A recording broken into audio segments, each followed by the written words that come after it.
Hey everyone, boy have I got one hell of a yap session for you today. First though, I just wanted to quickly clear up some confusion from the previous episode. You can skip ahead if you prefer. Utilizing the almighty power of this script I wrote to minimize rambling, I think the best way to clarify my concern with Dustbloods is to say if every match devolved into the equivalent of 8 Iron Eyes rushing each other down and ignoring other elements of the game, because that's deemed the best strat, it probably wouldn't make a game with latency issues and a $600 barrier to entry look too hot. Ultimately, it's up to From to handle that properly if it even is the case, and is likely a non-issue to its overall success anyway. It wasn't meant to be that deep.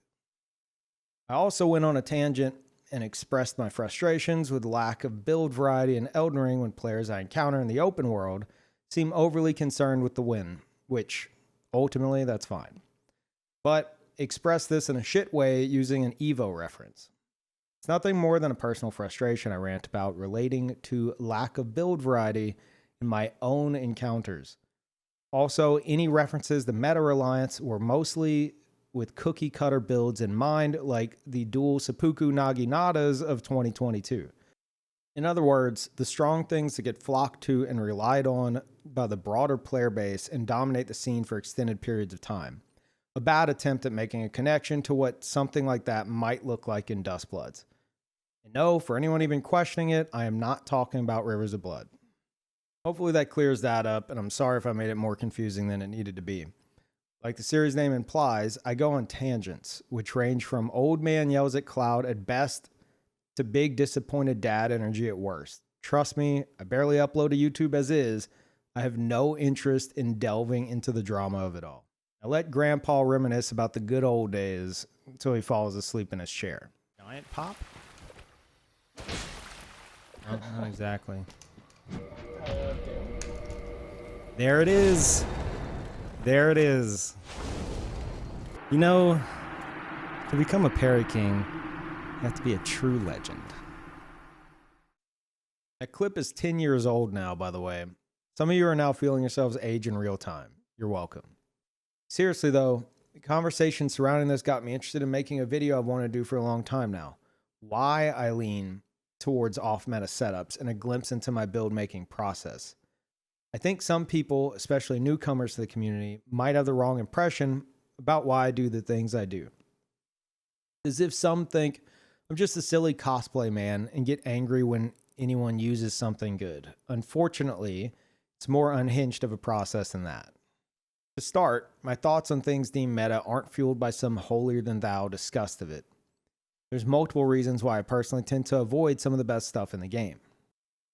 Number 1. Try to give each of my builds a unique intended playstyle that I attempt to force myself into, encouraging me to switch between different characters regularly, although I do have my favorites. This involves including multiple elements which preferably complement each other, focusing on finding synergy across the build as a whole. It's worth noting the goal is to have a set-in-stone character with minimal to no hard swapping, mostly for immersion's sake. So when something's introduced that dominates the intended playstyle and doesn't require that synergy I'm aiming for, because it's just too strong comparatively, I'll oftentimes scrap it. For example, my ninja-themed build, which I'll go into detail on in a bit, at one point had backhand blades and swift slash because I thought they'd fit the theme. I quickly found out that I had virtually no reason to interact with the other elements of the build because, even after the nerf, that alone was winning most encounters for me. I reverted back to the previous setup soon after to warrant me making use of the entire build. Number 2. If I encounter something constantly, I'm going to get sick of seeing it before I even give myself a chance to try it.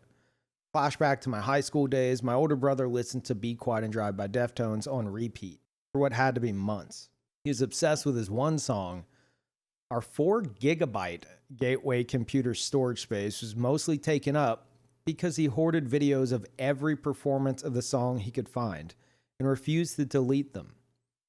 I got so sick of hearing that one song that it made me sick of Deftones before I could even give them a chance overall. It wasn't until college that I got into them on my own. As weird as it is, that also happens to me in games. The better the weapon or spell or whatever the case is, the more people will flock to use it, the less likely I'll be interested in it myself as a result. 3. Efficiency and potential tech with specific equipment alone is not enough to interest me in it. I understand that there are a lot of players who prefer to engage with every mechanic possible and as much tech as possible at any given moment. That's great, but for me, it's more about what do I think would be fun to try and make use of, regardless of what it can do at its full potential.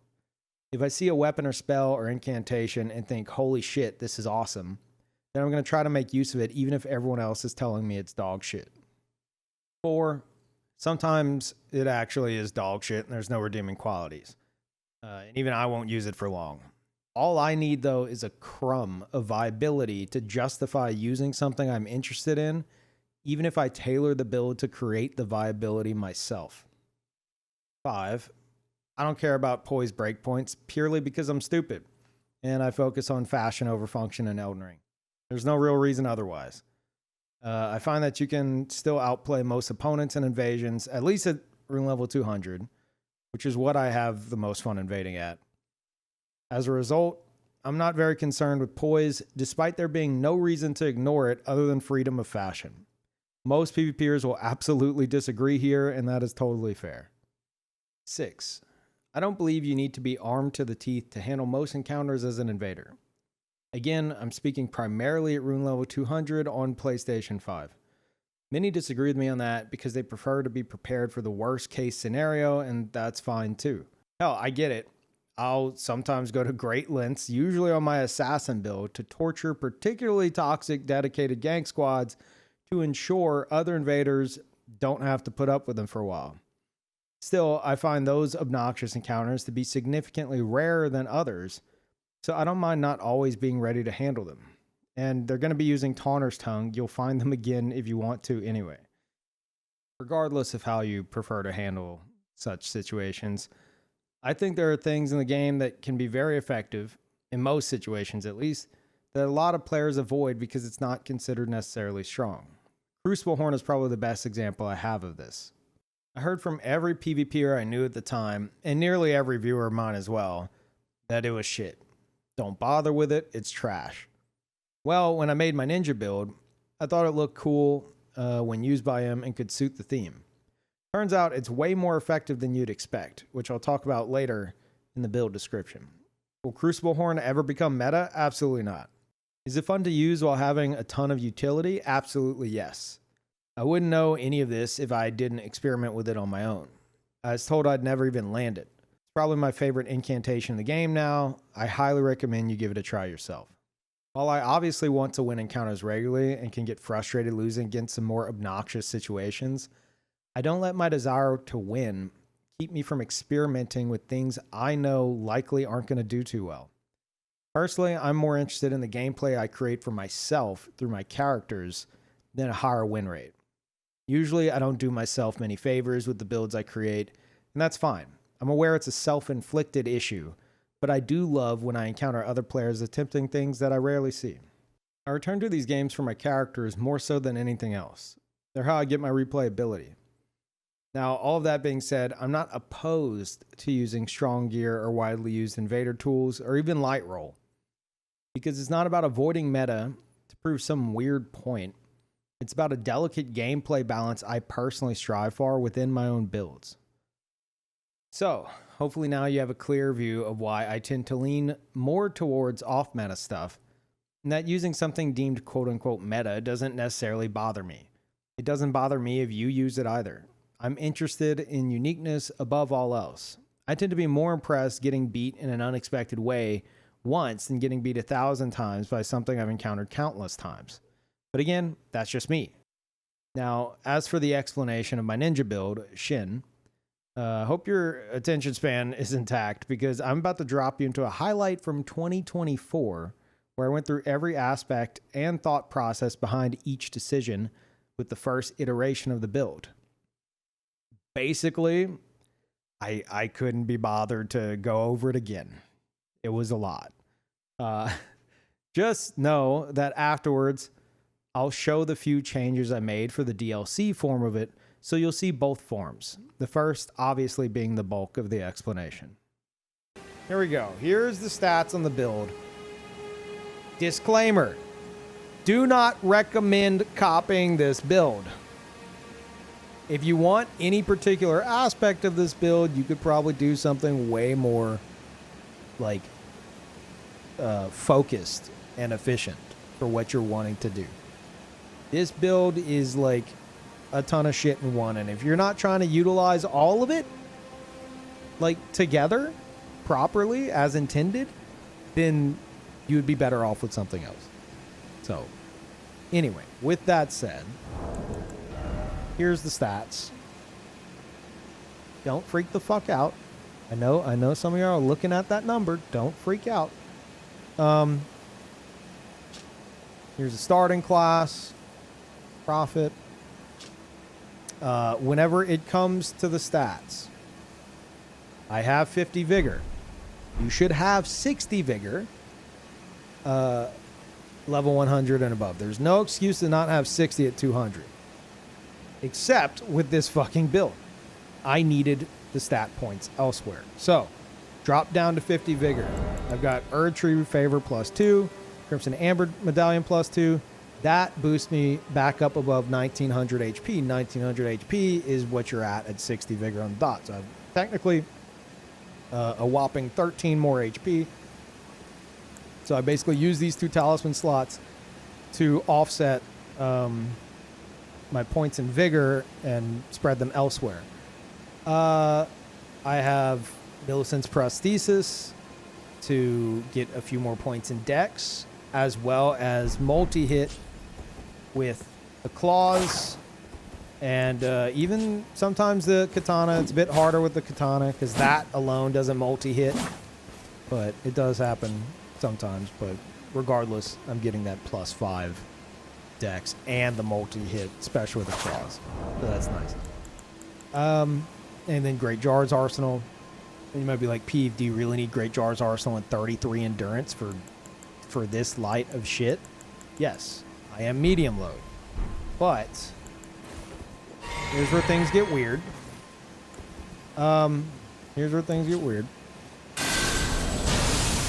This build is entirely focused around Vike's Dragon Bolt. So whenever I use Vike's Dragon Bolt, I have just enough endurance to where I light roll with Vike's Dragon Bolt while it's active. I also have Bloodhound Step on the katana, which is also affected by the light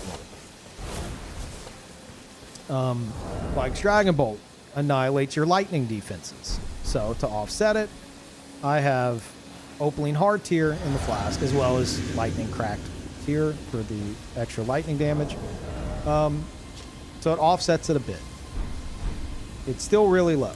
If I'm in water, like in Liurnia Lake, or if it's raining, I'll cancel out the body buff with Flame Grant Me Strength. That gives me back my lightning defenses, so I'm not suffering from that and being soaked in water, which makes you take increased lightning damage. And, you know, I'll lose light roll, but I get a damage buff from this, obviously. I can also focus on my flame attacks more while utilizing this. However, I also have, for very particular scenarios, I have Dragon Bolt Blessing. So if I go and I buff, and then I notice that it's going to be like a bleed L1 spammer with like dual Naginatas, or earlier somebody trying to spam me down with, I think, was it Shottles or something? I don't know what the fuck it was. Or daggers. I'll like Dragon Bolt, and then I'll Dragon Bolt Blessing. And it'll keep the buff and replace the body buff with Dragon Bolt Blessing. That gives me plus 30 to all my resistances, so more robustness for like the bleed resist and all that.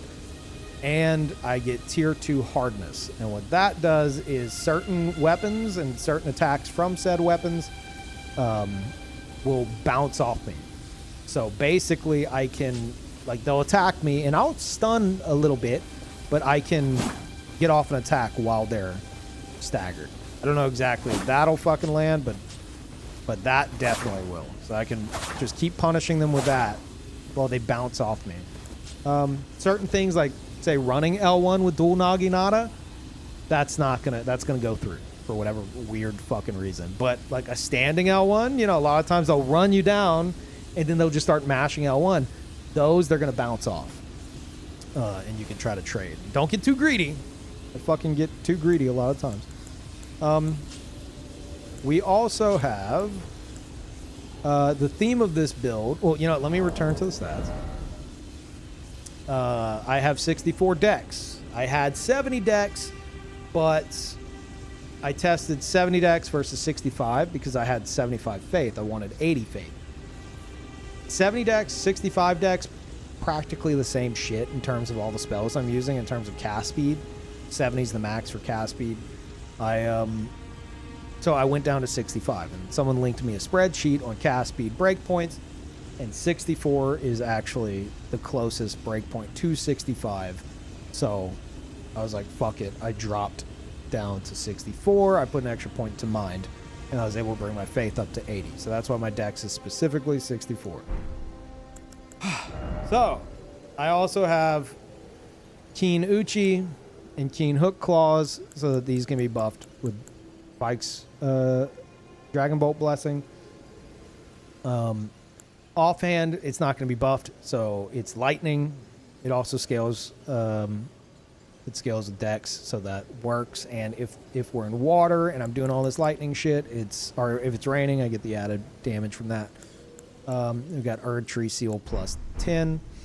The theme of the build is it's like a Shinobi Master kind of a thing, and I like to think that he's got power over all the elements. So obviously we got lightning, we got fire, we got earth, black flame, more lightning, more earth, more fire. Got all the shit. And then on the weapons, we have Stormcaller for wind. We have Storm Stomp as well for wind. And then I know a lot of y'all saying water. I ain't putting the fucking bubbles on here. They're magic bubbles. They're actually not fucking water. They're probably not even wet. So closest you're gonna get is a fucking freezing pot. Deal with it. I have roped oil, which I need to utilize more when being chased down. The idea being I can hit them with that, and if I hit them with roped oil, I can turn around and try to literally ignite them. Set them on fire for increased damage. Got the hiccups. What else? Here's all the armor. I use the katanas and bloodhound step for aggression, and then if I'm getting pressured and chased down by like a group that's like hyper aggressive, I switch to the claws. Storm Stomp really gets them off you, and you can punish them a bit. It just kind of disperses them pretty well. In terms of how I use this shit, first of all, Stone of Garank is... I'm not getting into it all, but there's a fucking dead zone, a significant dead zone with free aim with certain things, and that includes this stone. So I would recommend, one, getting good at free aiming it, and two, in order to do that, you either throw it point blank, and if you're certain it's gonna fucking land, then you can land a follow-up as well. Or, if they're way in the fucking distance, like the tree sentinel there, you could fucking throw a, what's it called? What the fuck was that? Yeah, I threw that. Fuck you. You can throw like a Hail Mary, and those can be free aimed, like very well. Like you could throw it like all the way up. You could throw a little bit. As long as you're not in this like wedge of the camera, then you're pretty good. So it's either really fucking far Hail Marys or point blank. Yeah, I also... That's why I say don't copy this build. One of the big things I go for is Black Flame Ritual traps. So if there's someone that's dead set on fucking chasing me down and I have enough room, I'll throw this. And hopefully they get trapped in here. And a lot of times they'll get trapped in and they'll try to panic roll, and they'll panic roll into the flames, and they'll start getting staggered. And they start freaking out. So when that happens, I get a fuck ton of hyper armor with this, and I can potentially do a lot of damage to them or kill them outright while they're trapped or while they're trying to get out. You could also do the uncharged version. I mostly do that for throwing out like charged beast claws and stuff. You could do anything out of that shit, so that's a bit of a mix-up game.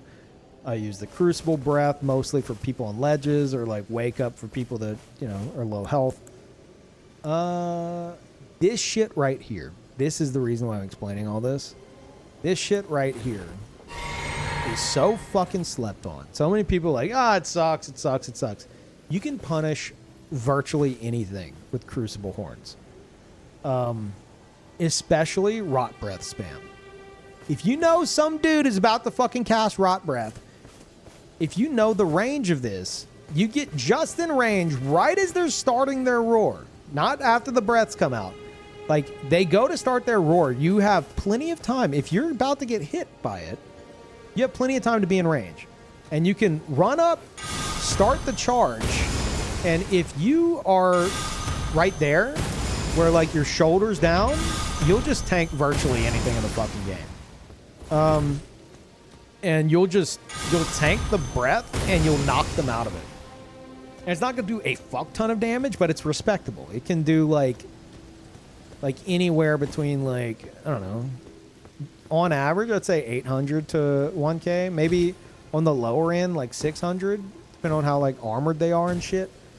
And I have tested like boosting my damage to that with like changing the build up, getting rid of Vike's Dragon Bolt and Light Roll and shit in order to add like Godfrey Icon and Flock Talisman and all this other shit, and it's just not worth it. It's not. Like the most damage I could get out of that against the person I was testing with was like 1,000, I think, and then with Flame Grant Me Strength adding a little bit extra, it was like 1,200 ish. It's not worth losing Light Roll. Like it's genuinely not worth the trade-off.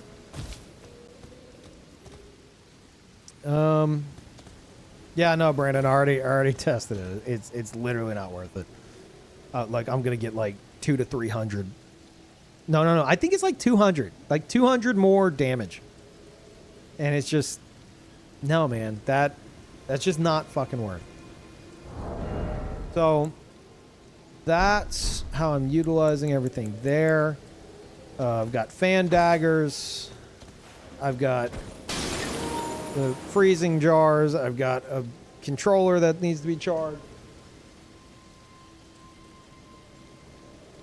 There we go. We've got, I mentioned the rope pots. Then I have this, which I will use only in very specific scenarios where I know there's no more mages, and I know they're not about to spam a bunch of spells. Usually if it's like the host alone, and I know that I'm fighting like pure melee against someone I think I can utilize it on. And I can use Bloodhound Step for movement, as well as aspect of the Crucible Horns to potentially trip them up and catch them. And you can still do like your fucking stone mix-ups and stuff. You got a lot of ranged options and shit. And a lot of them will like they'll either respect it and you're being aggressive and chasing them down in multiple ways and, you know, hopefully land in hits and shit. Or they don't respect it and they come in and they get shit on. I fought some dude that was Vare Mask and I think Bull Goat, dual Naginata. And I was like, fuck it, let me try this. He was alone and I used it. And he used Stormcaller on me. And I just walked through Stormcaller and was just trading with him. And we both got so low, we were almost dead. And he backed away, and then he went to do a running attack. But it must not have been a running attack. He went to attack me, and he poked. and it bounced off me. And right before he did that, I charged up Crucible Horns. And the stagger from him hitting Iron Jar confirmed the hit from Crucible Horns, and it finished him off, and it was fucking amazing. Again, very specific shit here. That's the whole build. Very specific shit. That should be the name of the fucking build. I think that's everything. I think I mentioned everything I've got going. And I did mention the tiers. Here they are, for reasons previously described. Any questions? This is... I really got to make like a fucking highlight of this shit. Is this going to be on the test? Yeah. All right, so here we are in 2025 with the post DLC version of the build, which in classic me fashion is arguably worse than the previous version. The main changes, the left-handed Uchi has impaling thrust now. I actually did that soon after recording that previous video back in 2024, but I'd say that's pretty important. First Blade Circ, I don't use it as often as I should, but the fashion is peak, and Deadly Dance is fun to try to land. Aside from that, it's mostly just armor differences, you know, fashion stuff. Crimson Hammer +3 as opposed to +2, and if you look over on the stats, Mind is 1 less, and then I actually went down a cast speed breakpoint from 64 to 58. So together, those points went into endurance to make up for the extra weight I had so that I could still light roll with Vike's Dragon Bolt body buff active. Aside from that, that's pretty much it. Oh, also, I replaced Catch Flame with Frozen Lightning.